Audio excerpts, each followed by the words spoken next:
Stay healthy, because health is the wealth.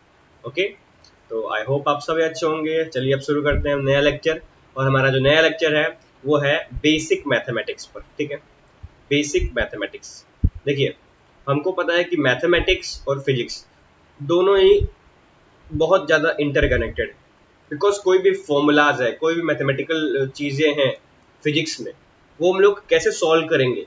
ठीक है, तो math is a tool which is use to solve the problem of physics and chemistry, we know this. तो इसीलिए हम क्या करेंगे, physics के बारे में पढ़ेंगे कुछ चैप्टर से पहले। ठीक है, जैसे काइनेमेटिक्स हो गया, फिर उसके बाद मोशन इन 2D 3D, ठीक है, सब पढ़ेंगे। लेकिन उससे पहले कुछ बेसिक मैथमेटिक्स डेवलपमेंट करते हैं दिमाग के लिए, कि हम लोग उन कॉन्सेप्ट्स को मैथमेटिक्स से डील कर सकें, मैथमेटिक्स के थ्रू डील कर सकते हैं। ठीक है, चले, तो हम लोग को क्या क्या पढ़ना है मैथमेटिक्स, बेसिक मैथमेटिक्स में। तो बेसिक मैथमेटिक्स में हम लोग को पढ़ना है सबसे पहले अलजेब्रा। ठीक है, वेरी इजी टॉपिक। और अलजेब्रा में दो टॉपिक मैं पढ़ाऊंगा, एक पढ़ाऊंगा क्वाड्रेटिक इक्वेशन। देखो, पूरा डिटेलिंग नहीं करूंगा मैं, आपको वही बताऊंगा जो रिक्वायर्ड है किसके, फिजिक्स के लिए, क्वाड्रेटिक इक्वेशंस। ठीक है, और उसके बाद मैं पढ़ाऊंगा बाइनोमियल, बाइनोमियल थ्योरम, या फिर बाइनोमियल, हाँ बाइनोमियल लिख लीजिए, बाइनोमियल थ्योरम भी लिख सकते हैं, कोई प्रॉब्लम नहीं है, बाइनोमियल थ्योरम लिख लीजिए। ठीक है, चलिए दूसरा क्या है हमारा, trigonometry. It is very important for physics, क्योंकि ट्रिगोनोमेट्री आएगा तभी आगे की चीजें आएंगी। फिर उसके क्या पढ़ेंगे, उसके बाद पढ़ेंगे कोऑर्डिनेट ज्योमेट्री। कोऑर्डिनेट ज्योमेट्री में जैसे इक्वेशंस हो गए लाइन के, ये भी आप पढ़ेंगे आगे जाके इसी में, मैथमेटिक्स में। इक्वेशन ऑफ लाइन क्या होता है, ठीक है, इक्वेशन ऑफ सर्कल क्या होता है, ठीक है, इक्वेशन ऑफ पैराबोला क्या होता है। तो मैं बेसिक डिटेलिंग करूंगा, अब एकदम नॉर्मल डिटेलिंग कर दूंगा कि आपको जो कॉन्सेप्ट्स हैं वो समझने में प्रॉब्लम ना आए। ठीक है, फिर कोऑर्डिनेट ज्योमेट्री के बाद आता है हमारे पास फंक्शंस एंड लिमिट। ठीक है, ये भी बड़ा इंपॉर्टेंट है, फंक्शन एंड लिमिट, इसको भी पढ़ेंगे। और फंक्शन एंड लिमिट्स के बाद क्या पढ़ेंगे हम लोग, कैलकुलस पढ़ेंगे। ठीक है, एंड कैलकुलस में याद रखिएगा, कैलकुलस में हम लोग पढ़ेंगे किसके बारे में, डिफरेंशिएशन, डिफरेंशिएशन, ठीक है, फिर इंटीग्रेशन, और डिफरेंशिएशन का यूज करके मैक्सिमम मिनिमम वैल्यू कैसे निकालते हैं, जैसे किसी पॉइंट पे मैक्सिमम वैल्यू निकालनी है किसी चीज की, वो कैसे निकालते हैं। इंटीग्रेशन में बताऊंगा कि एरिया अंडर द कर्व कैसे निकालते हैं, कि एरिया कैसे निकालते हैं किसी कर्व के अंदर। ठीक है, ये मैं बताऊंगा। फिर हम लोग पढ़ेंगे क्या, ग्राफ्स के बारे में कुछ, तो 6 पॉइंट लिख लीजिए क्या, ग्राफ्स के बारे में, कि ग्राफ कैसे बनाए जाते हैं। ठीक है, ट्रिग्नोमेट्री के बाद ही वैसे बता दूंगा मैं ग्राफ कैसे बनता है। ठीक है, ट्रिग्नोमेट्री के बाद ही पढ़ लेंगे। ठीक है, फिर लास्ट में पढ़ेंगे हम वेक्टर्स। ठीक है, वो तो मैं एक अलग टॉपिक ही डील कर दूंगा, कि वेक्टर एक अलग टॉपिक ही आपके मतलब सेक्शन में, आपके क्लास में। ठीक है, तो हम लोग वेक्टर से अलग डील करेंगे, लेकिन ये भी बेसिक मैथमेटिक्स का ही पार्ट है। ओके, उसके बाद हम लोग चढ़ेंगे नेक्स्ट टॉपिक पे, यूनिट एंड डायमेंशन। पहले ये अच्छे से समझते हैं, और करीबन मैं इसमें 4-5 लेक्चर लूंगा। ठीक है, मे भी 6 भी हो सकता है, क्योंकि ये समझेंगे बेसिक मैथमेटिक्स, अगर आपको समझ में आएगा तभी आप आगे अच्छे से लिंक करके मैथमेटिक्स और फिजिक्स को इजीली पढ़ सकते हैं। ठीक है, चलिए अब आगे पढ़ते हैं, क्या पढ़ना है हम लोग को, बेसिक मैथमेटिक्स, और उसमें क्या पढ़ना है हम लोग को, अलजेब्रा पढ़ना है। ठीक है, तो लिखेंगे हेडिंग अलजेब्रा। अब अलजेब्रा में सबसे पहले हम लोग समझते हैं कि सबसे पहले क्या होता है, एक्सप्रेशंस। ठीक है, तो एक्सप्रेशंस क्या होते हैं, तो देखिए एक्सप्रेशंस, देखिए जो भी हाव भाव हमारे चेहरे के हो सकते हैं, हमारे मैथमेटिकल इंटरप्रिटेशंस के हो सकते हैं, उन सभी चीज को एक्सप्रेशन बोलते हैं हम लोग। ठीक है, हाव भाव कैसा है हमारे बॉडी का, तो उसको हम लोग क्या बोलते हैं, बॉडी एक्सप्रेशन कैसा है। ठीक है, अगर फेस का मैं बोलूं, तो फेस देखिए मेरा, मैंने एक्सप्रेशन किया, ये देखा। ठीक है, तो ये जब एक्सप्रेशन, इनको बोलते हैं फेशियल एक्सप्रेशंस। ठीक है, तो एक्सप्रेशन अलग अलग टाइप के होते हैं। तो अभी अलजेब्रा में हम लोग को क्या पढ़ना है, अलजेब्रा में हम लोग को पढ़ना है कौन सा एक्सप्रेशन, अलजेब्रिक एक्सप्रेशंस। क्या पढ़ना है, अलजेब्रिक एक्सप्रेशंस। ठीक है, अब व्हाट आर अलजेब्रिक एक्सप्रेशन, तो देखिए कभी भी हमको पता है दो चीजें, अलजेब्रा में दो चीजें हम लोग को पता होनी चाहिए, क्या, एक कांस्टेंट और एक वेरिएबल। ठीक है, आपको पता है कांस्टेंट क्या होता है, कांस्टेंट होता है जिसकी वैल्यू किसी चीज पे डिपेंड ना करे, जैसे 5 की वैल्यू इसके खुद पे डिपेंडेंट है, इसके खुद ही नंबर पे डिपेंडेंट है। 5 बोलने का मतलब क्या है कि यहाँ पे 5 चीजें रखी हुई हैं।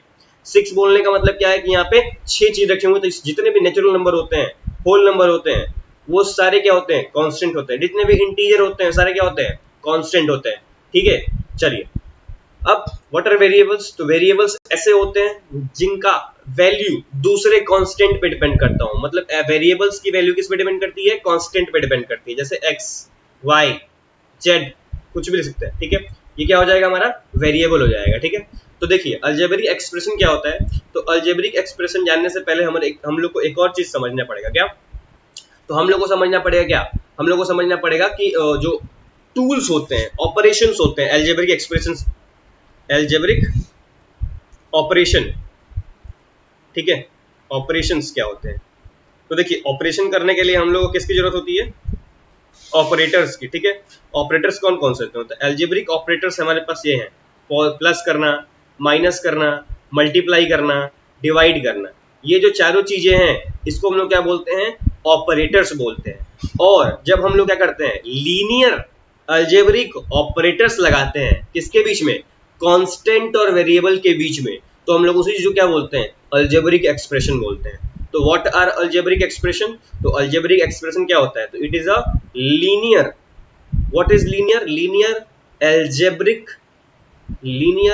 Algebraic operation between constant and variable, मतलब कांस्टेंट और वेरिएबल के बीच में कोई हम लोग लीनियर अलजेब्रिक ऑपरेशन, लीनियर का मतलब एक से अधिक नहीं, एक से अधिक ऐसे नहीं लिखते हो ना, कभी ऐसे लिखे हो क्या, x प्लस प्लस 5, दो बार थोड़े प्लस लगाए हो भाई, क्या लिखते हो, लीनियर मतलब एक बार अलजेब्रिक ऑपरेशन करते हैं किसी कांस्टेंट और वेरिएबल के बीच में, तो उसी को क्या बोलते हैं हम लोग, अलजेब्रिक एक्सप्रेशन बोलते हैं। एग्जांपल क्या हो गया, एग्जांपल हो गया x प्लस 5, देखिए एक कांस्टेंट है, एक वेरिएबल है, दोनों के बीच का रिलेशन किससे, एक ऑपरेटर से लगाया हुआ है, जैसे एक्स स्क्वायर प्लस 5 हो गया, ठीक है, जैसे x cube plus 4x plus 5 हो गया, तो ये सब क्या है, एक्सप्रेशन है, ठीक है, क्या है, एक्सप्रेशन है। तो आपको, आई होप आपको एक्सप्रेशन समझ में आ गया होगा, ठीक है। तो देखिए एक्सप्रेशंस जो होते हैं, अलजेब्रिक एक्सप्रेशंस दो टाइप के होते हैं, तो हेडिंग लिखेंगे हमारे पास अलजेब्रिक एक्सप्रेशंस का,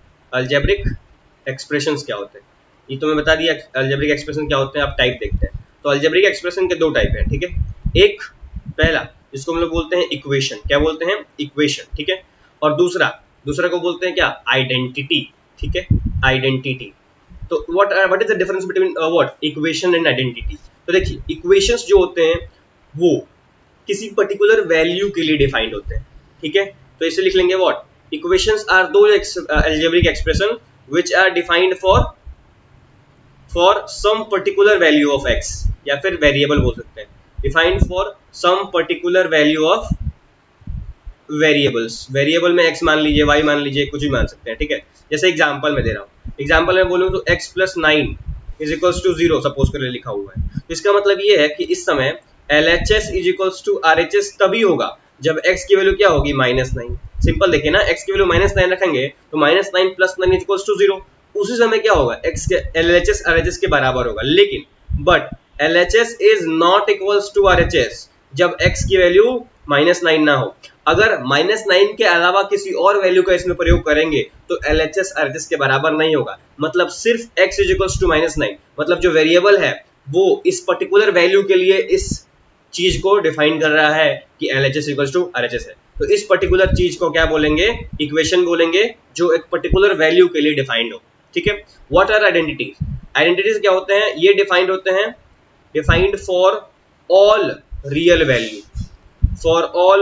वैल्यू ऑफ वेरिएबल x, बोल रहा है कि जो वेरिएबल्स होते हैं वो सारे रियल वैल्यू के लिए क्या करते हैं, एग्जिस्ट करते हैं, ठीक है। सबसे बढ़िया एग्जांपल क्या है इसका, तो इसका एग्जांपल है a प्लस बी का whole square is equal to क्या होता है, a square plus B square plus 2ab, ये तो होता है। तो सिंपल देखिए ना, अगर मैं a की वैल्यू कुछ भी रखूं 2, b की वैल्यू कुछ भी रखूं 3, 2, 4, 6, इसकी वैल्यू 5, 10 कुछ भी रख दूं, लेकिन जब मैं मिलाऊंगा तो LHS क्या होगा, RHS के बराबर आएगा फॉर ऑल, ये फॉर ऑल का साइन है, ठीक है, आपके मैथ्स वाले सर बताए होंगे, for all a belongs to, ये बिलोंग्स टू है, A belongs to real number and B belongs to real number, ठीक है, सारे रियल नंबर से बिलोंग करेंगे A और B, A और B कुछ भी डिफाइन, मतलब कुछ भी लिख दो A और B की वैल्यू, लेकिन ये इस वैल्यू को हमेशा डिफाइन करते हैं, हमेशा इसको कंटेन करते हैं कि LHS की वैल्यू क्या होगी, RHS के बराबर होगी। तो ये आपने समझ लिया क्या अलजेब्रिक एक्सप्रेशन क्या होता है,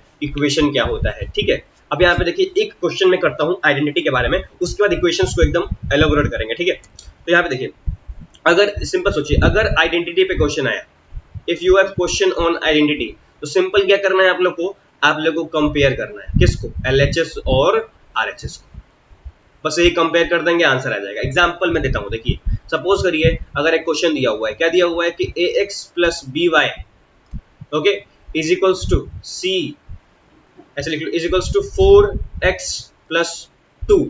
तो अगर यहाँ पे पूछे A और B की वैल्यू बताइए, मैं पूरा लिख रहा हूँ, AX plus BY is equals to 4x plus 2 is an identity, ये लिखा होना चाहिए, is an identity in x and y। x और y में क्या है, ये एक आइडेंटिटी है, आइडेंटिटी फंक्शन। या फिर ये लाइन ना लिख के एक और लाइन लिख सकता है, क्या कि और defined for all x belongs to r, ये भी लिख सकता है, ठीक है।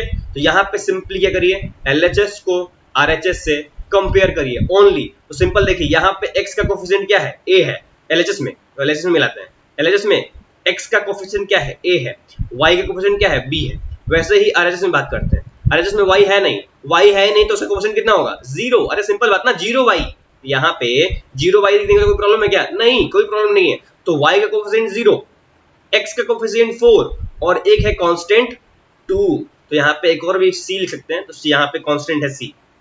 तो कंपेयर बस कर देंगे, तो a की वैल्यू कितनी हो जाएगी 4, b की वैल्यू कितनी हो जाएगी 0 एंड c की वैल्यू कितनी हो जाएगी 2। ऐसे करेंगे आइडेंटिटी वाले प्रॉब्लम्स, ठीक है। आपको आई होप आइडेंटिटी समझ में आ गया होगा, ठीक है। अब हम करेंगे थोड़ा सा इक्वेशंस के बारे में। इक्वेशंस क्या होते हैं, अभी मैंने बताया, वो जो डिफाइंड है किसके लिए, पर्टिकुलर के लिए। अब सिंपल सोचिए, अब अगर मैं थोड़ा सा सिंपल में बात करूं कि व्हाट इज अ इक्वेशन, तो इक्वेशन क्या है, एक रिलेशन, क्या है, एक रिलेशन, किसके किसके बीच का, relation between variable and constant, variable and constant, और जिसमें वेरिएबल की वैल्यू क्या होती है, कुछ पर्टिकुलर वैल्यू होती है, सम पर्टिकुलर वैल्यू, ये नहीं कि सबके लिए नहीं है डिफाइंड, सम पर्टिकुलर वैल्यू के लिए क्या है, ये हमारा वेरिएबल डिफाइंड है, ठीक है, ये रिलेशन है। अब सिंपल सोचो, मैं जो बताने की कोशिश कर रहा हूं वो समझिएगा कि ये कैसा रिलेशन, ये एक ऐसा रिलेशन है जिसमें एक वेरिएबल होता है। वेरिएबल का मतलब क्या बोल सकते हैं हम, कि एक अननोन क्वांटिटी होती है हमारे पास, क्या होती है, अननोन क्वांटिटी होती है, जिसकी वैल्यू हम लोग निकालते हैं। सिंपल सोचिए, अगर हमारे पास एक इक्वेशन दिया हुआ है तो उसका एक ही अननोन वैल्यू हम लोग निकाल सकते हैं। दो इक्वेशन दिया हुआ है तो उसकी दो अननोन वैल्यू हम लोग निकाल सकते हैं। तीन इक्वेशन दिया हुआ है तो उसमें तीन अननोन वैल्यू हम लोग निकाल सकते हैं। एग्जाम्पल समझिए, यहाँ पे सपोज करिए 2x plus 3 is equals to 0 दिया है, एक ही इक्वेशन दिया हुआ है, यहाँ से सिर्फ एक ही वैल्यू निकाल सकते हैं, x की सिर्फ, ठीक है। अगर एक और एग्जांपल समझिए, अगर यहाँ पे x minus y is equals to 1 and x plus y is equals to 3, कितना इक्वेशन, दो, और कितना अननोन टर्म, दो ही, तो दो इक्वेशन दिया हुआ है तो दो अननोन टर्म हम लोग निकाल सकते हैं, और एब्सोल्युटली निकाल सकते हैं। तो x की वैल्यू कितनी आएगी 2 और y की वैल्यू कितनी आएगी 1, आप लोग चेक कर लीजिएगा, ठीक है। तो बस मैं ये बताना चाहता हूँ कि जितने रिलेशन होंगे, जितने इक्वेशन होंगे, उतना ही अननोन टर्म होगा और उतनी ही वैल्यू हम लोग निकाल सकते हैं। आई होप आपको समझ में आया होगा कि तीन होंगे तो तीन, चार इक्वेशन होंगे तो चार वेरिएबल या फिर चार अननोन क्वांटिटीज की वैल्यू हम लोग निकाल सकते हैं, ठीक है। चलिए एक मिनट, हाँ चलिए अब बात करते हैं क्वाड्रेटिक इक्वेशन क्या होता है। अभी हम लोग क्या क्या समझे, हम लोग इक्वेशन समझ लिए हैं, आइडेंटिटी समझ लिए हैं, अलजेब्रिक एक्सप्रेशन समझ लिए हैं, आप समझेंगे व्हाट इज क्वाड्रेटिक इक्वेशन, ठीक है। अब आएंगे अपने टॉपिक पे, क्वाड्रेटिक इक्वेशन क्या होता है, सॉरी इक्वेशन पूरा लिख लेते हैं, इक्वेशन, क्वाड्रेटिक इक्वेशन क्या होता है, what is a quadratic equation. तो देखिए, क्वाड्रेटिक इक्वेशन समझने से पहले एक बात समझ लीजिए कि क्वाड्रेटिक का मतलब होता है सेकंड डिग्री, क्या होता है, सेकंड डिग्री। अभी मैं समझाता हूं कि व्हाट इज सेकंड डिग्री, यहाँ पे क्या मतलब है सेकंड डिग्री का। तो देखिए, इसका जो स्टैंडर्ड फॉर्म होता है, स्टैंडर्ड फॉर्म समझ लीजिए, स्टैंडर्ड फॉर्म जो होता है, ये आप 10th में पढ़ के आए हैं वैसे, स्टैंडर्ड फॉर्म जो होता है वो क्या होता है, ax square plus bx plus c, ये होता है इसका स्टैंडर्ड फॉर्म हमारे क्वाड्रेटिक इक्वेशन का, ठीक है।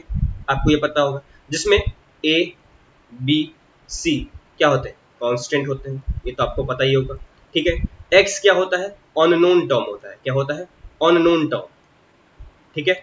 और a क्या होता है, a की वैल्यू नॉट इक्वल्स टू 0 होनी चाहिए, ये कंडीशन में बताया मैंने कि ए की value not equals to zero. Simple सोचना, अगर जीरो हो जाएगा तो जो सेकंड डिग्री मतलब क्या, ये जो पावर है वो कितना होना चाहिए, मतलब अननोन टर्म पे मैक्सिमम पावर 2 होना चाहिए, इसी को बोलते हैं सेकंड डिग्री क्वाड्रेटिक इक्वेशन। तो अननोन टर्म ही जीरो हो जाए, अननोन टर्म जो है x की वैल्यू, उसका जो पावर है एक्स स्क्वायर, उसका जो मल्टीपल है अगर जीरो हो जाए तो पूरी वैल्यू क्या हो जाएगी, जीरो हो जाएगी। मतलब ये जो bx प्लस सी हो जाएगा, मतलब ये लीनियर बन जाएगा। क्या बन जाएगा, लीनियर बन जाएगा। तो हमेशा याद रखिएगा कि a is not equals to zero होना चाहिए, ठीक है। और एक और पॉइंट जो मैंने अभी बताया कि मैक्सिमम पावर ऑफ x मतलब अननोन टर्म या फिर वेरिएबल कितना होना चाहिए, 2 होना चाहिए, तभी हम लोग बोलेंगे क्वाड्रेटिक इक्वेशन है। चलिए ठीक है। अब सिंपल सोचिए, मैंने क्या बोला, एक इक्वेशन के लिए एक अननोन वैल्यू की एक अननोन वैल्यू हम लोग निकाल सकते हैं। तो यहां भी देखिए क्वाड्रेटिक इक्वेशन एक ही इक्वेशन है, तो अंतर क्या है क्वाड्रेटिक में और लीनियर में। सिंपल सोचिए ना, लीनियर इक्वेशन क्या होता है, लीनियर इक्वेशन में हमारे पास एक रिलेशन होगा या फिर एक इक्वेशन बोल सकते हैं, तो हम एक अननोन वैल्यू निकाल सकते हैं। तो क्वाड्रेटिक में भी तो वही होगा, लेकिन अंतर क्या है दोनों में, तो समझिए थोड़ा। क्वाड्रेटिक इक्वेशन में क्या हो सकता है कि एक ही वैल्यू होगी, देखिए एक ही यहाँ पे इक्वेशन होगा, सॉरी एक ही इक्वेशन होगा जिसमें से एक ही अननोन टर्म हम निकाल सकते हैं, वन अननोन टर्म निकाल पाएंगे, लेकिन एक ही अननोन टर्म की दो वैल्यू पॉसिबल है, दो वैल्यू पॉसिबल है। सिंपल सोचिए, मैंने क्या बोला, मैंने बोला कि क्वाड्रेटिक इक्वेशन में एक ही रिलेशन होगा, एक ही अननोन टर्म भी होगा, लेकिन उस अननोन टर्म की दो वैल्यू पॉसिबल होगी, ठीक है। तब देखिए, अब मैं आपको असली लाइफ में बताता हूं कि कैसे क्वेश्चन आ सकते हैं, कैसे पूछ सकते हैं, ठीक है। चलिए सपोज करिए मेरे पास एक बिल्डिंग है, हमारे पास बिल्डिंग है, अरे हमारे पास नहीं है भाई, ठीक है। एक बिल्डिंग है जिसकी हाइट कितनी है, h। यहाँ पे कौन खड़ा है, यहाँ पे खड़ा है सतीश, ठीक है। अब यहाँ पे क्या किया गया, यहाँ पे खड़ा है अमन। अमन ने क्या किया, एक बॉल फेंका। तो बॉल क्या होगा, बॉल जाएगा, ठीक है, और बॉल फिर वापस आएगा। एकदम क्लियर है भाई, बॉल जाएगा और फिर बॉल वापस आएगा। तो अगर क्वेश्चन पूछे सपोज करिए यहाँ पे टाइम कितना था, 0 था। तो अगर क्वेश्चन पूछे कि बोले कि सतीश को ऐसे बोल सकते हैं कि कितने टाइम में जो हमारा बॉल है h हाइट पर पहुंच जाएगा, कितने टाइम में जो हमारा बॉल है वो h हाइट पे पहुंच जाएगा। मैंने क्या बोला, कितने हाइट पे जो बॉल है h हाइट पे पहुंच जाएगा, सॉरी कितने टाइम में, ओके, कितने टाइम में। तो देखिए एक तो ये है, क्या है भाई, एक तो हमारे पास ये चीज है कि यहाँ पे एक पॉइंट है, एक वैल्यू यहाँ पे मिलेगी टाइम की और एक वैल्यू यहाँ पे मिलेगी। मतलब एक बार यहाँ पे क्या होगा, एक बार यहाँ पे जाते समय दिखाई देगा इस हाइट पे, और एक बार आते समय दिखाई देगा इस हाइट पे। मतलब टाइम पूछ रहा है, वेरिएबल एक ही है क्या, टाइम, लेकिन उसकी वैल्यू कितनी मिलेगी, दो। क्यों भाई, क्योंकि एक बार जाते समय हाइट h प्राप्त करेगा और एक बार आते समय टाइम क्या करेगा, h, मतलब टाइम एक बार आते समय वाला टाइम पे क्या होगा, h हाइट गेन करेगा, ठीक है। तो यहाँ पे हमको कितनी वैल्यू मिली, दो वैल्यू मिली। मैं आपको फील लग रहा था कि फिजिक्स में कैसा क्वेश्चन आ सकता है, ठीक है। तो आई होप आपको समझ में आएगा क्वाड्रेटिक इक्वेशन का खेल। अब सॉल्व करना सीखते हैं, क्वाड्रेटिक इक्वेशन कैसे सॉल्व करते हैं। तो लिखेंगे सॉल्यूशन ऑफ क्वाड्रेटिक इक्वेशंस। तो solution of quadratic equation solve करते हैं भाई, कैसे सॉल्व करेंगे। तो क्वाड्रेटिक इक्वेशन सॉल्व करने के दो मेथड होते हैं भाई। कौन कौन से मेथड, तो पहला है फैक्टराइजेशन, ये तो आप बचपन से पढ़ते आ रहे हैं भाई, फैक्टराइजेशन। और दूसरा है बाई फॉर्मूला, ये भी 10th में पढ़ा है, बाई फॉर्मूला। कौन सा, श्रीधराचार्य फॉर्मूला, ठीक है। उसमें अब सिंपल सोचिए ना, फैक्टराइजेशन तो आप लोग कर लेंगे, x square minus 5x plus 6 दिया हुआ है सपोज करिए एग्जाम्पल, ठीक है। तो क्या करते हैं, कांस्टेंट को और इसके कोफिशिएंट को मल्टीप्लाई करते हैं। तो यहाँ पे कोफिशिएंट 1 है, कितना हो गया, 6 × 1 6, और इसको इस ऐसे तोड़ते हैं जिससे क्या हो जाए, इसमें क्या हो जाए, चेंजेस लाके हम लोग सॉल्व कर लेंगे। तो कैसे तोड़ सकते हैं, 2 × 3 में तोड़ देंगे। तो ये क्या हो जाएगा, x square minus 2x minus 3x plus of 6, x की वैल्यू कितनी हो जाएगी, x माइनस 2, और यहाँ पे minus 3 x minus 2, x minus 2 common हो जाएगा, तो x माइनस 2 x माइनस 3। इसको हम लोगों ने फैक्टराइज करना सीख लिया, ठीक है। फैक्टराइज करके ये इक्वल्स टू 0 होगा, ठीक है, इक्वेशन है ना। एक्सप्रेशन थोड़ा है, इक्वेशन है, इज इक्वल्स टू जीरो यहाँ पे लगा दीजिएगा, एक्सप्रेशन नहीं है भाई, इक्वेशन है, इक्वेशन में इक्वल्स टू जीरो लगाते हैं, ठीक है, तभी तो कंपेयर कर रहे हैं एलएचएस आरएचएस को, ठीक है। तो ये हो गया फैक्टराइजेशन मेथड, आपको समझ में आ गया होगा फैक्टराइजेशन, तो एक्स की वैल्यू कितनी आ गई यहाँ पे 2 और 3 आ गई, ठीक है। Factorization method is very easy, लेकिन थोड़ा सा कठिन हो जाता है, इसीलिए कौन सा फॉर्मूला लगाते हैं, हमारा सीधा 4 नियम लगाते हैं, जिसकी वैल्यू क्या बोलती है, इसकी वैल्यू बोलती है कि x की जो वैल्यू होगी वो होगी minus B, what is b, समझे ना, एबीसी जो निकला था, अरे यहाँ पे एबीसी जो है उसके हिसाब से आंसर लिख रहा हूँ मैं, ठीक है। तो minus B plus minus root में B square minus 4ac divide by 2a, this will be the formula, okay, I hope you got it. अब आगे फॉर्मूला का डेरिवेशन करते हैं, तो यहाँ पे देखिए, यहाँ पे x की वैल्यू मैंने क्या बोली, मैंने बोली कि minus B plus minus, derivation नहीं कर रहे हैं भाई, वो तो आप लोग करके आए हैं क्लास 10th में, ठीक है, बस मैं बता रहा हूँ कि इसका यूज कैसे करेंगे, ठीक है, एकदम बेसिक से, आपको कुछ भी नहीं आता तभी भी आप कर सकते हैं, ठीक है।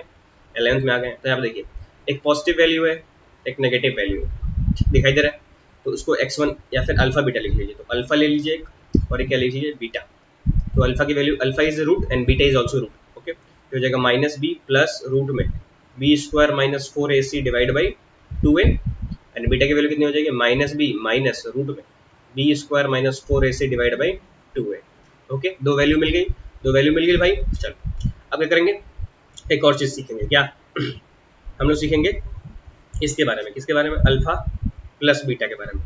तो अल्फा प्लस बीटा कितना होता है, तो अल्फा प्लस बीटा होता है minus B by A, what is minus B, minus B is a coefficient, यहाँ पे क्या था, जनरल इक्वेशन था A X square plus B X plus C, तो ये क्या है, is equals to zero, okay, ये था इक्वेशन। तो इसमें क्या करते थे, what is minus B the coefficient of, minus B नहीं, B is a coefficient of what, B is a coefficient of x, देखिए एक्स का कोफिशिएंट है ये बी, और तो माइनस बी लगा देंगे, और यहाँ पे ए क्या है, एक्स स्क्वायर का कोफिशिएंट है, तो माइनस बी बाई ए हो गया अल्फा प्लस बीटा की वैल्यू, अल्फा इंटू बीटा की वैल्यू कितनी हो जाएगी, सी बाई ए होता है, ठीक है, कितना होता है, सी बाई ए, यहाँ पे दो इक्वेशन ये भी मिल गया हमको 1 एंड 2, ये भी याद रखना है हम लोग को, ठीक है, वेरी इंपॉर्टेंट। और एक और चीज point to be remember, point two remember में और एक चीज है क्या भाई, तो भाई ये है, एक को बोलते हैं कैपिटल डी, कैपिटल डी की जो वैल्यू होती है वो होती है बी स्क्वायर माइनस 4ac, ठीक है, इसकी वैल्यू होती है B square minus 4ac, capital D को बोलते हैं व्हाट, डिस्क्रिमिनेंट, ओके, डिस्क्रिमिनेंट बोलते हैं। अब इससे क्या होता है, देखिए इसकी जो वैल्यू होती है वो तीन तरीके से डिफाइन कर सकते हैं, एक जो है कि बी स्क्वायर माइनस 4ac की जो वैल्यू है वो क्या हो जाए, ग्रेटर देन जीरो हो जाए, एक बी स्क्वायर माइनस 4ac की वैल्यू क्या हो जाए, बराबर हो जाए, और एक बी स्क्वायर माइनस 4ac की वैल्यू क्या हो जाए, लेस देन जीरो हो जाए, ठीक है। तो बी स्क्वायर माइनस 4ac की जो वैल्यू जब ग्रेटर देन जीरो होगी, तो हमको अल्फा एंड बीटा दोनों क्या मिलेगा, अलग अलग मिलेगा, ठीक है, दोनों की वैल्यू बराबर नहीं होगी, ठीक है, x1 एंड x2 या फिर alpha and beta are different, okay, different value और रियल वैल्यू क्या मिलेगा, रियल वैल्यू मिलेगा, ठीक है, बी स्क्वायर माइनस 4ac हो जाएगा तो अल्फा और बीटा क्या होगा, बराबर मिलेगा, ठीक है, मैं प्रूफ करूंगा, अभी चिंता नहीं करिए। और बी स्क्वायर माइनस 4ac अगर लेस देन जीरो होगा तो अल्फा और बीटा बराबर तो नहीं होंगे, लेकिन रियल नहीं होंगे, क्या होंगे, इमेजनरी, और इमेजनरी वाला खेल कहाँ खेलेंगे आप लोग, मैथ्स में, ठीक है। यहाँ पे अगर कहीं भी डिस्क्रिमिनेंट की value B square minus 4ac की वैल्यू लेस देन जीरो आ गई, तो उस समय यहाँ पे सीधे आप क्या बोलेंगे कि देयर इज नो सोल्यूशन, क्योंकि फिजिकल वर्ल्ड में क्या हम लोग क्या पढ़ रहे हैं, फिजिकल वर्ल्ड, और फिजिकल वर्ल्ड में इमेजनरी चीजें एग्जिस्ट नहीं करती हैं, याद रखिएगा। तो जहां ये आया तो आप लोग क्या बोल रहे हैं कि इस पर्टिकुलर इक्वेशन का सॉल्यूशन नहीं है, because we are studying physics not mathematics, okay. तो आई होप आपको ये समझ में आया होगा। अब कुछ क्वेश्चन करते हैं जिससे आपको और ज्यादा क्लियर हो जाए, ठीक है, चलिए अभी क्या करना है हम लोग को, क्वेश्चन करना है, ठीक है। तो यहाँ पे देखिए एक क्वेश्चन देता हूँ मैं, क्वेश्चन ये है कि सपोज करिए हमको रूट्स निकालने हैं, किसके रूट निकालने हैं, तो इसका निकालना है 2x square minus X minus 3 is equals to 0 के रूट्स निकालने हैं, ठीक है। तो सिंपल सोचिए, सबसे पहले ए बी सी निकाल लीजिए, तो what is A, A is equals to 2, compare करिए, कंपेयर कैसे करेंगे, यहाँ पे लिख लीजिए A X square plus B X plus C is equals to 0, compare करिए, ए की जगह पे 2 है, बी की जगह पे -1 है, एंड सी की जगह पे क्या है, -3 है, very easy, okay, A B C निकाल लिया। अब रूट निकालिए, रूट निकालने के लिए सबसे पहले डेल्टा निकाल लीजिए ना, डेल इज इक्वल टू क्या हो जाएगा, बी स्क्वायर, डेल्टा मतलब वही डिस्क्रिमिनेंट की बात हो रही है, ठीक है, 4ac, ठीक है, तो बी स्क्वायर निकालिए, बी स्क्वायर कितना हो जाएगा, -1 का स्क्वायर -4 इंटू 2 इंटू -3, तो ये कितना हो जाएगा, ये हो जाएगा 1 माइनस 4 टू जा 8 24 प्लस में हो जाएगा 25 हो जाएगा डिस्क्रिमिनेंट की वैल्यू। तो यहाँ पे देखिए जो एक फॉर्मूला था ना हमारे पास, अल्फा और बीटा के, तो अल्फा बीटा की जो वैल्यू थी वो कितनी थी, वो थी माइनस बी प्लस माइनस और रूट में बी स्क्वायर माइनस 4 इसको डेल्टा लिख दो, ठीक है, या फिर डी भी लिख सकते, कोई प्रॉब्लम नहीं है, ठीक है। तो यहाँ पे 2y हो जाएगा, तो यहाँ पे वैल्यू पुट करिए और अल्फा और बीटा की वैल्यू निकालिए। तो अल्फा की वैल्यू कितनी हो जाएगी, अल्फा की वैल्यू हो जाएगी हमारे पास, देखिए डिस्क्रिमिनेंट की वैल्यू जो आई है वो कितनी आई है, पॉजिटिव आई है। तो मैं प्रूफ करूँगा कि यहाँ पे देखिए जो वैल्यू आएगी वो क्या आएगी, दोनों बराबर नहीं आएगी, तो ये कितना हो जाएगा माइनस बी कितना है, पहले पुट करो ना minus B, what is minus B here, तो माइनस बी मतलब minus minus one plus one हो जाएगा, ठीक है। तो ये हो गया प्लस वन, तो ये हो गया प्लस वन और प्लस, एक बार प्लस करो, और डेल की वैल्यू कितनी है 25 डिवाइड बाई 2 इंटू एट 2 है, तो ये हो जाएगा हमारे पास प्लस वन प्लस फाइव हो जाएगा, रूट में 25 फाइव डिवाइड बाई फोर, तो 6/4 3/2 आ गया, ठीक है, 6/4 आएगा 3/2, ठीक है, 6/4 3/2। बीटा की वैल्यू कितनी हो जाएगी, बीटा की वैल्यू हो जाएगी 1 माइनस रूट में 25 divide by 4, that is equals to कितना हो जाएगा, ये हो जाएगा 1 - 5 डिवाइड बाई 4 मतलब -4 divide by 4 that is equals to -1। देखो बराबर नहीं है, देखो बराबर है क्या, नहीं है, एकदम करेक्ट, एकदम करेक्ट जा रहे हैं हम लोग, एकदम करेक्ट जा रहे हैं। अच्छा, अल्फा प्लस बीटा की वैल्यू कितनी हो गई, अल्फा प्लस बीटा की वैल्यू मिलाइए क्या होता है, minus B by A, minus B by A, तो निकालिए कितना हो जाएगा, हो जाएगा -1/2 -1/2, ठीक है। और अल्फा बीटा की वैल्यू कितनी हो जाएगी, अल्फा बीटा की वैल्यू हो जाएगी नहीं, मिलाइए कितना हो जाएगा, सी बाई है तो -3/2। चलो अब मिला लेते हैं, अल्फा की वैल्यू कितना है 3/2 और बीटा की वैल्यू -1, दोनों को जोड़ो तो अल्फा प्लस बीटा कितना हो जाएगा, अल्फा प्लस बीटा हो जाएगा 3/2 -1 दैट इज इक्वल्स टू कितना है, अच्छा ये माइनस माइनस प्लस हो जाएगा, ठीक, माइनस बी है ना, माइनस बी तो माइनस माइनस प्लस हो जाएगा, तो ये हो जाएगा 1/2, तो ये करेक्ट है। हाँ देखिए मिलाइए, करेक्ट है। अल्फा बीटा की वैल्यू निकालिए, तो ये कितना हो जाएगा 3/2 इंटू -1 -3/2, देखो सही है, हाँ भाई एकदम सही है, ठीक है, तो एकदम करेक्ट जा रहे हैं हम लोग, ठीक है। चलिए एक और क्वेश्चन करते हैं, एक और क्वेश्चन करते हैं। अब देखिए ये एक्स ही में नहीं देखा, अगर मान लीजिए टाइम निकालने के लिए दे दिया, सपोज करिए हमारे पास एक इक्वेशन आ गया कि T square -5t plus 6 is equals to 0, ठीक है। यहाँ पे एक टी के टर्म में है, देखिए टी के टर्म में है, ठीक है, तो टी के टर्म में है तो वही तो फॉर्मूला तो सेम ही रहेगा भाई, क्या अल्फा या beta is equals to, alpha beta is the root, मतलब टाइम ही के बारे में बता रहा है, ठीक है, तो ये जगह minus B plus minus root में डेल्टा, डेल्टा डिवाइड बाई 2 है, what is the value of delta, delta is equals to B square minus 4ac, निकाल लीजिए जल्दी से, पहले तो एबीसीडी निकाल लीजिए ना, what is A here 1, what is be here -5 and what is see here 6, then what is equals to 25 minus 5 का square 25 minus 4 1, a is equals to 1, c is equals to 6, that is equals 25 by 25 minus 24 that is equals to 1, okay very easy। then alpha निकालते हैं, तो alpha निकालिए, minus B मतलब minus minus 5 plus 5 plus root में 1, हाँ root में 1 तो 1 ही हो जाएगा, divide by 2a, what is a, that is 1, that is 5/2, okay 5/2 6/2 that is equals to 3, what is beta here, beta is plus 5 minus 1 divided by 2 that equals to 4/2 that is equals to 2। देखो alpha beta आ गया, तो आपको मे भी आपको समझ में आ गया कैसे निकालते हैं, और पहले से भी आता होगा, कोई प्रॉब्लम नहीं है, ठीक है।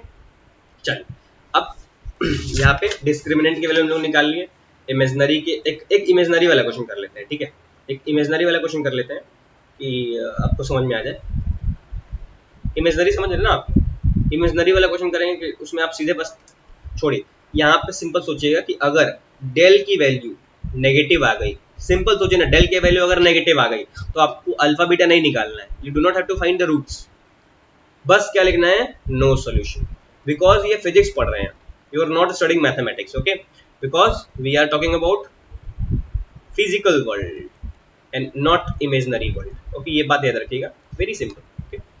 जीरो के लिए करा दे रहे हैं, इसमें क्या बने बोला था कि जो रूट्स होंगे वो बराबर आ जाएंगे, तो इसके लिए यहाँ पे एक है 4x² minus 4x plus 1 is equals to 0, A की वैल्यू 4 है, बी की वैल्यू -4 है एंड सी की वैल्यू 1 है, डेल्टा निकाल लीजिए, बी स्क्वायर 16 हो जाएगा माइनस 4 इंटू 1 हो जाएगा, तो 16 माइनस 16 जीरो हो गया, डेल जीरो हो गया, तो अल्फा की वैल्यू कितनी हो जाएगी माइनस बी मतलब 4 प्लस रूट में delta divide by 2 into 4 that is equals to, delta की वैल्यू 0 तो रूट 0 0, 4/8 हो जाएगा, ये हो जाएगा 1/2, वैसे ही बीटा की वैल्यू कितनी हो जाएगी 4 plus minus root delta divide by 4 टू जा 8 and that is equals to 4/8 that is equals to 1/2। देखो अल्फा बीटा बराबर आया है, हाँ आया है, देखिए मैंने प्रूफ कर दिया, ठीक है। आप ये याद कर लीजिएगा या फिर दिमाग में बैठा कर रखिए, याद करने की जरूरत नहीं। चलिए अभी देखिए, सबसे पहले समझते हैं अलजेब्रिक एक्सप्रेशन खत्म। अब इतना ही जानना है फिजिक्स में, ठीक है। मैं बेसिक बता रहा हूँ, ठीक है। आगे बढ़ते जाएंगे और बेसिक से एडवांस पे चलेंगे, ठीक है। तो देखिए इतना भी आसान नहीं है बेसिक मैथमेटिक्स जितना आप लोग लग रहा है, क्योंकि आप नए हैं, ठीक है, इसलिए इतना बेसिक बता रहा हूँ, ठीक है।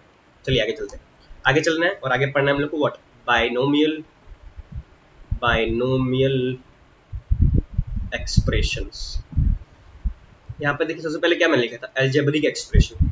यहाँ पे क्या है, बाइनोमियल एक्सप्रेशन। सबसे पहले समझते हैं व्हाट इज बाइनोमियल एक्सप्रेशन, ठीक है। देखिए कोई भी एक्सप्रेशन हो जिसके पास दो टर्म होंगे, दो टर्म मिनिमम दो टर्म वाले एक्सप्रेशन को क्या बोलते हैं, बाइनोमियल एक्सप्रेशन बोलते हैं, जिनके पावर 1 होने चाहिए। जैसे a प्लस बी, ए का पावर भी 1 है, बी का पावर भी 1 है, और दोनों को मिला दिए तो दो टर्म बन गए, तो इसको क्या बोलेंगे, एक बाइनोमियल एक्सप्रेशन बोलेंगे, ठीक है। वैसे ही क्या बोल सकते हैं, 2x माइनस 3y। वैसे ही क्या बोल सकते हैं, x plus Y to the power of n, इसको भी क्या बोलेंगे, बाइनोमियल एक्सप्रेशन बोलेंगे। तो expression which has two terms and the power of the terms are 1 and the index बोलते हैं, पावर या इंडेक्स बोलते हैं। तो जो इंडेक्स होता है अगर 1 होता है तो क्या बोलेंगे हम लोग, बाइनोमियल एक्सप्रेशन बोलेंगे, ठीक है। आई होप आपको बाइनोमियल एक्सप्रेशन समझ में आया होगा। एक बात और बता दूं, जैसे अगर मैं बोलूं कि a स्क्वायर प्लस बी का power 3 to the power of 4 लगा दो, क्या इसको बाइनोमियल बोल सकते हैं क्या? हाँ बोल सकते हैं। क्यों? क्योंकि a स्क्वायर को सपोज करो p मान लो, b क्यूब को क्या क्या मान लो, q मान लो, तो p plus Q to the power of 4 हो गया। देखो दो टर्म हो गए, दोनों का पावर 1 ही है। तो क्या कर सकते हैं, मैथ में हर एक एक्सप्रेशन को बाइनोमियल में कन्वर्ट करा जा सकता है, ऐसे ही जैसे मैंने करा है। उसको मान लो कुछ सॉल्व कर लो, ठीक है। तो किसी को भी बाइनोमियल एक्सप्रेशन मान सकते हैं, ठीक है। अब यहाँ पे क्या होता है, एक चीज आता है, इसको हम लोग बोलते हैं कॉम्बिनेशन। इसका यूज करते हैं हम लोग। कॉम्बिनेशन का मतलब होता है चूज करना, ठीक है। चूज करना ये भी बताएंगे सर, आपके क्लास 11th में ही है, ठीक है। कॉम्बिनेशन का मतलब होता है चूज करना। हमारे पास n चीज दी हुई है, ठीक है, n चीज मतलब 1 2 3 4 n तक, ठीक है। ऐसे n चीजें दी हुई हैं, इसमें से सपोज करिए मुझे मैं एक भी ना चुनूं तो इसको लिखते हैं nc0। अगर एक चुनूं तो क्या बोलते हैं, nc1। अगर दो चुनूं तो क्या बोलेंगे, nc2। वैसे ही अगर n में से n चुनना है तो क्या बोलेंगे, ncn। nc0 की वैल्यू जो होती है वो कितनी होती है, वो होती है 1 के बराबर। NCN की जो वैल्यू होती है वो होती है 1 के बराबर। What do you mean by NC1? तो देखिए क्या करेंगे, सिंपल मैं आपको बता रहा हूँ तरीका तरीका ठीक है। तो यहाँ पे करेंगे सिंपल, सोचिए ऐसे करेंगे, NC1 की जो वैल्यू निकालनी है तो सिंपल करिए n डिवाइड बाई 1, ठीक है। NC2 की वैल्यू निकालनी है तो क्या करिए, n और उसके बाद वाले टर्म मतलब उससे एक कम वाले टर्म को लिखिए, n into N minus 1 divide by 1 into 2, ठीक है। अगर मान लीजिए हमको NC3 निकालना है तो what we do, n minus 1 n minus 2 divide by 1 into 2 into 3। अगर मान लो को NC4 निकालना है what we do, n minus 1 n minus 2 n minus 3 divide by 1 into 2 into 3 into 4।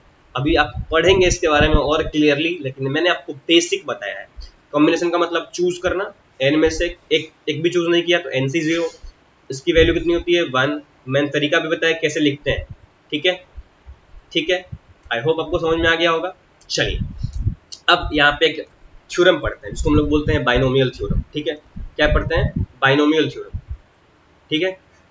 तो चलिए बाइनोमियल थ्योरम यहाँ पे देखिए, लिखेंगे binomial binomial theorem, binomial theorem, okay.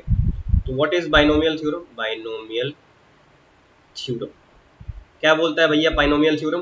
तो बाइनोमियल थ्योरम सिंपल ही बोलता है कि अगर a प्लस बी का इंडेक्स n दिया हुआ है। एक बात मैं आपको और बता दूं कि देखिए आपने ये पढ़ा होगा, क्या पढ़ा होगा कि a प्लस बी का होल स्क्वायर कितना होता है, तो ये होता है a square plus 2ab plus B square. तो देखिए अगर पावर 2 लग रहा है, जो टर्म्स बन रहे हैं वो 3 बन रहे हैं। अगर a प्लस बी का होल क्यूब लगा दूं तो कितना होता है, ये होता है a cube plus B cube plus 3a square B plus 3ab square. तो कितने टर्म हो गए, 4 टर्म हो गए। मतलब जितना इंडेक्स लगाएंगे हम लोग बाइनोमियल पे, जितना इंडेक्स लगाएंगे, इसको इंडेक्स बोलते हैं, पावर या इंडेक्स बोलते हैं, उससे जो टर्म बनेंगे वो एक एक्स्ट्रा बनते हैं, ठीक है। ये आपको क्लियर हो गया होगा कि टर्म एक्स्ट्रा बनते हैं। यहाँ पे देखिए सबसे पहले यहाँ पे मतलब एक्सप्रेशन में क्या लिखेंगे, सबसे पहले लिखेंगे NC0, ठीक है। और a का पावर n। देखिए ध्यान से देखिए what is the concept, concept क्या है और पैटर्न पकड़िए। nc0 a का पावर n, फिर nc1 पकड़ लिए, n में से एक को चुन लिए, तो जो a का पावर n था उसमें से एक कम कर दो और b को एक दे दो, ठीक है। वैसे ही nc2 a का पावर क्या करो n-2, b का पावर 2, एकदम सिंपल ऐसे ही करना है। और कहां तक, n तक। इस समय क्या होगा, a का पावर 0 और b का पावर n हो जाएगा। यहाँ पे क्या है, a का पावर n है और b का पावर 0 है। वैसे ही सेम टू सेम, तो इसको बोलते हैं बाइनोमियल थ्योरम या फिर बाइनोमियल एक्सपेंशन बोलते हैं, ठीक है, एक्सपेंड करना बोलते हैं, ठीक है। आप सुनिए, आपको मैं एक और तरीका, मतलब एक और छोटा सा ट्रिक बताऊं, ट्रिक नहीं है, इसको थोड़ा सा एक्सपेंड कर दो। nc0 की वैल्यू 1 होती है तो क्या हो जाएगा, a का पावर n प्लस nc1 की वैल्यू n, तो a का पावर n-1 हो जाएगा, और ये क्या हो जाएगा n-1 डिवाइड बाई 2, a का पावर n-2 और b का पावर 2, ऐसे ही आगे बढ़ जाएगा, ठीक है। अब यहाँ पे देखिए a plus B to the power of n। Suppose करिए कि b की जो वैल्यू है इट इज वेरी स्मॉल, क्या है, बहुत छोटी है a के रिस्पेक्ट में। तो सिंपल सोचिए ना, यहाँ पे क्या है, b का पावर 1 है, तो यहाँ पे b का पावर 1 है, सपोज करिए वैल्यू छोटी है तो मल्टीप्लाई करेंगे तो उतना इफेक्ट नहीं पड़ेगा। यहाँ पे b का स्क्वायर है, सिंपल सोचना, b की वैल्यू सपोज करो 0.01 है, तो यहाँ पे मल्टीप्लाई करें और वैल्यू छोटी कर दी, यहाँ पे 0.01 का स्क्वायर करके मल्टीप्लाई करेंगे, मतलब 0.0001 इंटू 4 मान लो, ये 4 आया पूरा, तो ये कितना हो जाएगा 0.00004 हो जाएगा। मतलब एक बड़ी वैल्यू को मल्टीप्लाई करेंगे इसके स्क्वायर से तो ये बहुत ज़्यादा छोटा कर देगा इसको। मतलब ये जो है उसको हम लोग क्या कर सकते हैं, इसके बाद सेकेंड वाले टर्म के बाद इन सारी चीज़ों को क्या कर सकते हैं, नेग्लेक्ट कर सकते हैं। क्यों, क्योंकि वैल्यू बहुत छोटी है। अब वैल्यू बहुत छोटी है तो हम लोग ऐड करेंगे तो ये बस कंफ्यूजन क्रिएट कर देगा, हमको आंसर नहीं देगा, ठीक है। तो इसीलिए नेग्लेक्ट कर देंगे। और याद रखिएगा जब b की वैल्यू बहुत छोटी होगी तभी ऐसा करेंगे, ओके, ये आपको याद होना चाहिए। तो यहाँ पे क्या कर सकते हैं, यहाँ पे देख सकते हैं कि a प्लस बी का power n is equals to, अब यहाँ पे a का पावर n जब कॉमन निकाल लेंगे, यहाँ से कॉमन निकाले दोनों में से, सिर्फ यही है, कॉमन निकालेंगे तो ये बचेगा 1 plus n into B by A, क्या हो जाएगा n into B by A, ये हो जाएगा, एक फॉर्मूला हो गया, ये आप यूज कर सकते हैं आगे, ठीक है, ठीक है। चलिए अब एक क्वेश्चन कर ले क्या, चलिए इस पे एक क्वेश्चन कर लेते हैं, ओके। जैसे जैसे सपोज करिए हमारे पास व्हाट वी हैव,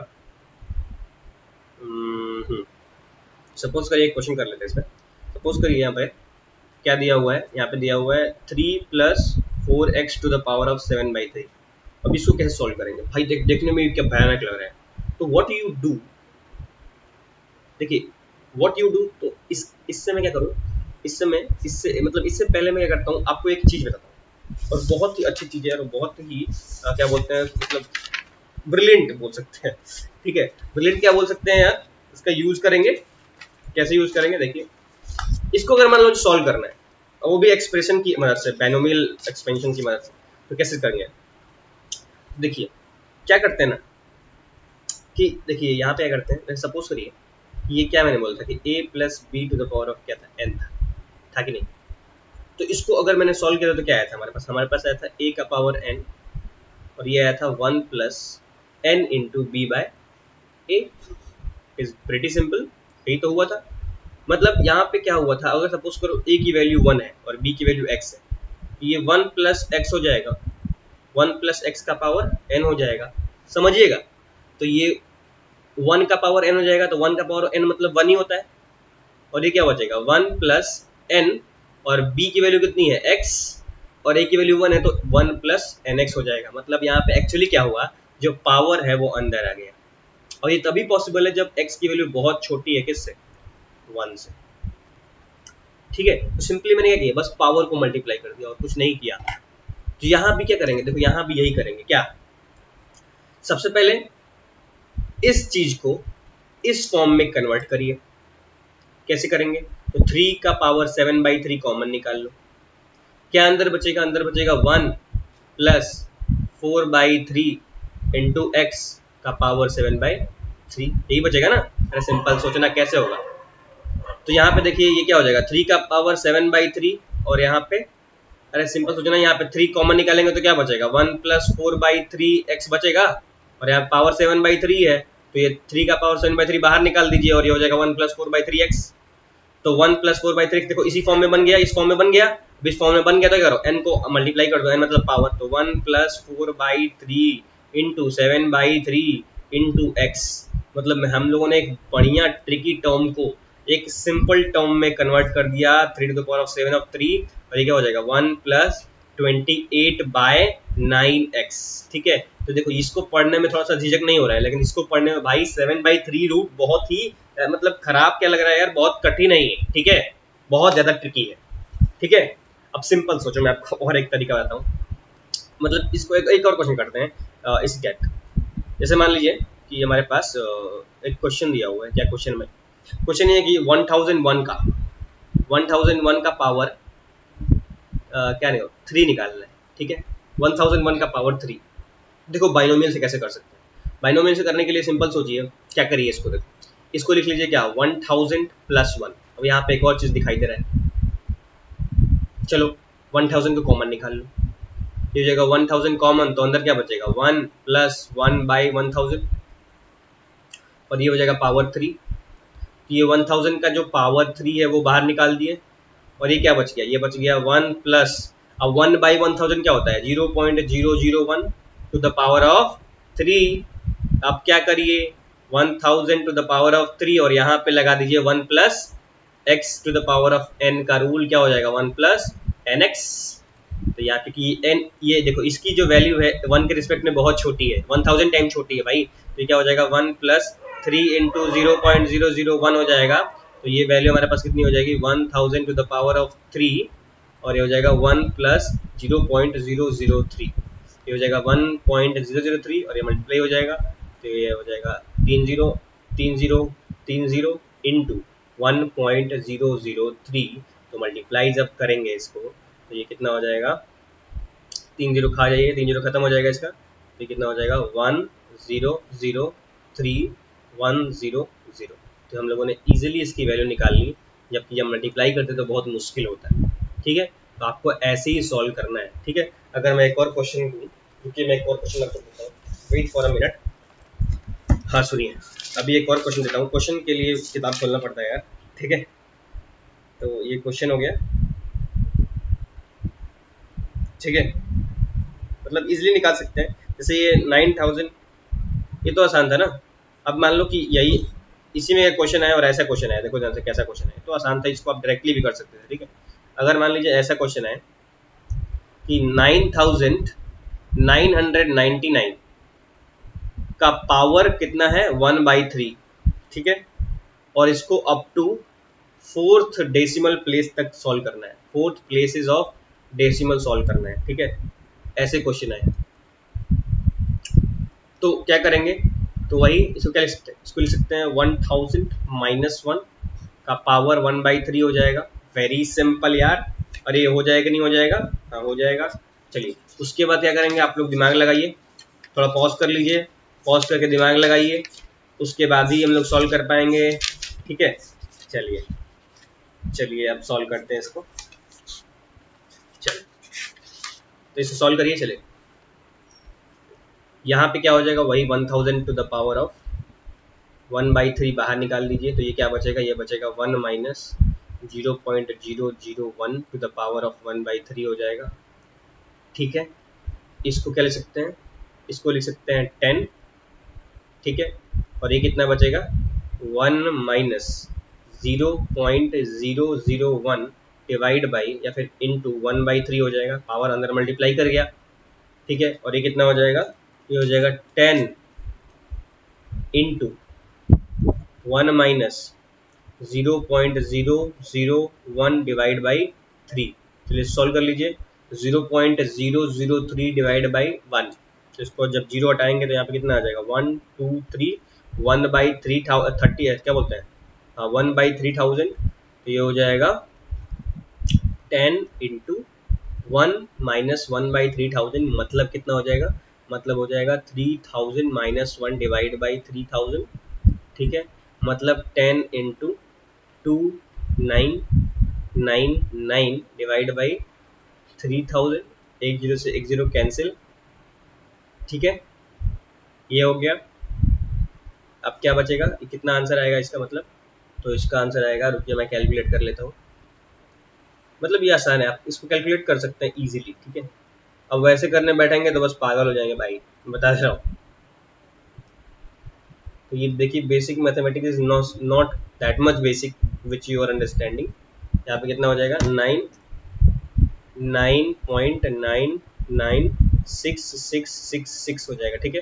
तो 4 से डेसिमल प्लेस तक करना है तो कितना हो जाएगा, 9.9967 कर दीजिए, क्योंकि एस्टिमेट करेंगे तो क्या हो जाएगा, ये 67 बन जाएगा। आपने पढ़ा होगा एस्टिमेशन क्लास 8th में 7th में, कि जब 6 से बड़ा होता है तो 7 में, मतलब 5 से बड़ा होता है तो वो एक अधिक बढ़ जाता है जब एस्टिमेट करते हैं, तो ठीक है। इसको आगे भी पढ़ेंगे अभी फिजिक्स में, ठीक है। आई होप आपको बाइनोमियल थ्योरम समझ में आया होगा। Thank you very much. और क्या हम लोग को सीखना है, क्या हमको पढ़ना है, ये आपको भी आया होगा, ठीक है।